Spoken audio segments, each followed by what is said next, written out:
আসসালামু আলাইকুম রহমতুল্লাহ। জনতার খবর চ্যানেল হতে কিছু কথা বলার জন্য একটি ভিডিও বানাতে বসলাম। ভিডিওটা লাইক করবেন, সাবস্ক্রাইব করবেন। বিষয়টা হলো বর্তমান রাজনীতি নিয়ে কিছু কথা বলবো, বর্তমান দেশের পরিস্থিতি নিয়ে। যেমন বর্তমানে দুটি দল আছে বাংলাদেশে, যাদের ভোট আছে এবং বড় দুটি দল। সেটা হলো ১ নম্বরে বিএনপি, জাতীয় দাবি দল বিএনপি, আর আছে হলো জামাত, ১১ দলীয় জোট। এখন বিএনপি সরকার গঠন করেছে, ক্ষমতায় আছে। ১১ দলীয় জোট বিরোধী দলে আছে।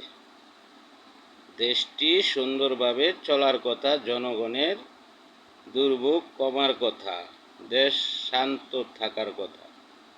কিন্তু ক্ষমতার দৌড়ে পারাপারি করতে যেয়ে দেশে আবার বিশৃঙ্খলা শুরু হয়েছে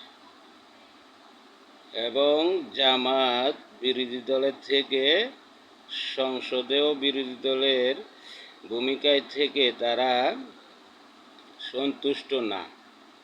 যেই কারণে ২ মাস সরকার গঠন করার সময়ের ভিতরে তারা দেশে অস্থিতিশীল অবস্থা তৈরি করতেছে। এখন লেগে গিয়েছে ছাত্রদল এবং শিবির। দেখা গেছে এটি আরও বড় আকারে রূপ ধারণ করে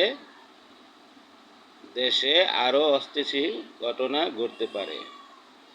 তবে ক্ষতি হবে যে লাস্ট পর্যায়ে জামাতেরই, যদি ধৈর্য ধরে রাজনীতি না করে। আসসালামু আলাইকুম রহমতুল্লাহ।